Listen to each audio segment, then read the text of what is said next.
हमने 14 तारीख को बैकवर्ड का सम्मेलन सरसा में रखा है और सरसा में भी जो सबसे बड़ा ग्राउंड है वो ग्राउंड हमने तय किया है। जो आपका दशहरा ग्राउंड है यूनिवर्सिटी के अपोजिट, उसमें हम अपना सम्मेलन करेंगे। मुझे आज कार्यकर्ताओं के साथ बैठक करी है मैंने। हमारे जिले में बैकवर्ड की संख्या बहुत बड़ी है और सबकी मैंने जिम्मेवारी लगाई है और मैं ये उम्मीद करता हूं कि हमारे बैकवर्ड के सम्मेलन में 50,000 की भी हाजिरी हो सकती है। बहुत बड़ा सम्मेलन होगा। अब तक के जितने भी यहाँ पे पब्लिक मीटिंग हुई है सरसा में, चाहे वो किसी भी राजनीतिक दल ने करी, उन सब के रिकॉर्ड हमारा बैकवर्ड सम्मेलन ही तोड़ देगा और उस दिन ये भी तय कर देगा कि 2024 में जो लोकसभा का चुनाव होगा, उस लोकसभा के चुनाव के अंदर सरसा की सीट से इंडियन नेशनल लोकदल पार्टी जिसको उम्मीदवार बना करके ले आई, चौटाला साहब जिसको टिकट देंगे, वो लाखों मतों से जीतेगा। वहीं उसके साथ साथ विधानसभा की 5 सीट उस बैकवर्ड सम्मेलन में ही लोग क्लियर कर देंगे। हमारे जिले के लोगों ने हमेशा हमारा पूरा साथ दिया है, चाहे वो कांग्रेस की सरकार थी चाहे बीजेपी की सरकार है। इन्होंने इस जिले की अनदेखी करने का काम किया है। चाहे वो रोजगार का मामला है, चाहे कोई इंडस्ट्री का मामला है, चाहे पानी का मामला है, बिजली का मामला है, हर चीज के अंदर भेदभाव है। इस सरकार ने, कांग्रेस ने अगर इस प्रदेश में, इस जिले को कुछ दिया तो केवल नशा, बेरोजगारी, भ्रष्टाचार और दोनों हाथों से इस इलाके को लूटने का काम किया, लुटेरों को ताकत दी। इसलिए यहाँ का हर आदमी जो है इनसे दुखी है, परेशान है और उनका हमारे ऊपर इसलिए हमेशा विश्वास ज्यादा रहा है कि हमने कभी भी किसी के साथ कोई भेदभाव नहीं किया। किसी के साथ किसी ने भेदभाव किया, किसी ने किसी को नुकसान पहुंचाने की कोशिश की तो हम उसके साथ खड़े हुए उसको न्याय दिलाया। आज की मौजूदा जो सरकार है, बड़ी हैरानी की बात है, हमारा मुख्यमंत्री विधानसभा के अंदर गीता पे हाथ रख करके ये कसम खा करके कहता है कि मैं किसी कीमत के ऊपर भ्रष्टाचार को सहन नहीं करूंगा। और ताजा उदाहरण बताता हूं आपको। 2 आईएएस अधिकारियों के खिलाफ सरकार ने पर्चा दर्ज किया था भ्रष्टाचार में।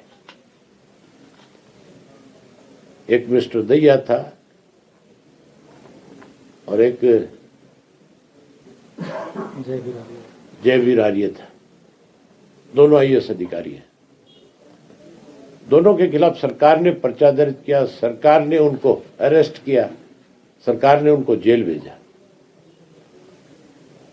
केवल उनकी जमानत हुई है। कोई कोर्ट ने फैसला उनके हक में नहीं सुना दिया।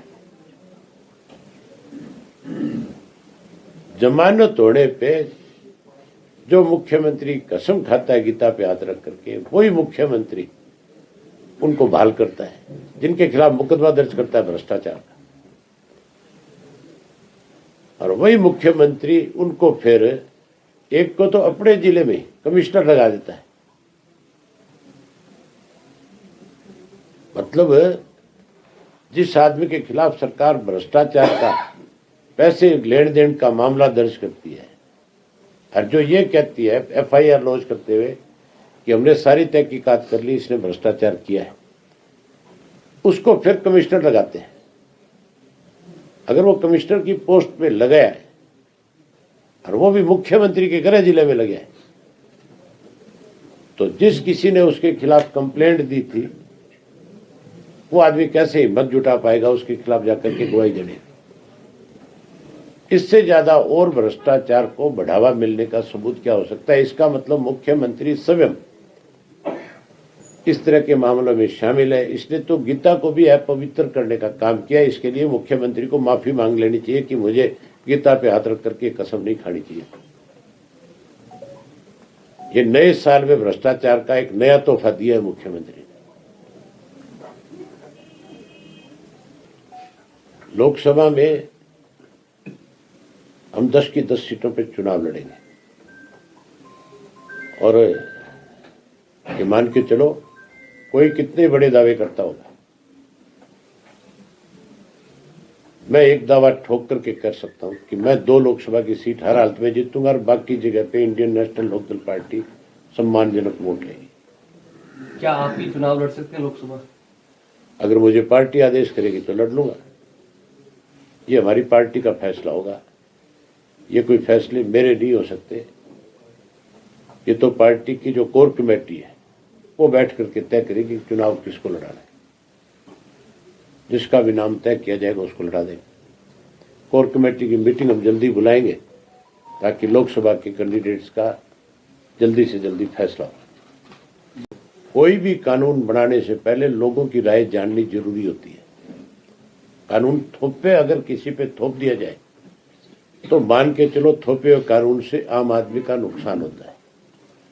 उससे ऐसा लगता है कि आपने रिसर्च नहीं करी, आपने उसके ऊपर लोगों के व्यूज नहीं लिए।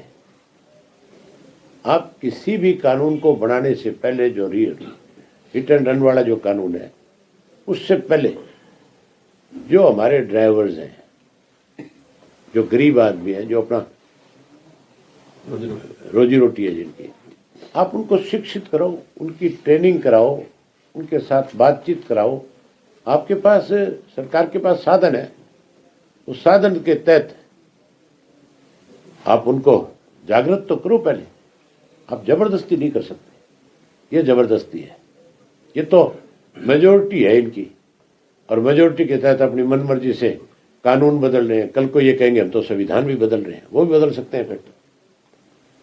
फिर तो प्रजातंत्र नहीं है, तानाशाह तरीका है। ये नहीं होना चाहिए। इस कानून को बनाने से पहले इसके बारे में जरूर रिसर्च करना चाहिए था। लोगों के व्यू जानने चाहिए थे कि किस तरह का कानून हो, कैसे लोगों में जागृति आए। ये जरूरी है कि एक्सीडेंट से लोगों को बचाया जाए, लेकिन उसको बचाने के लिए जागृति भी लानी जरूरी है।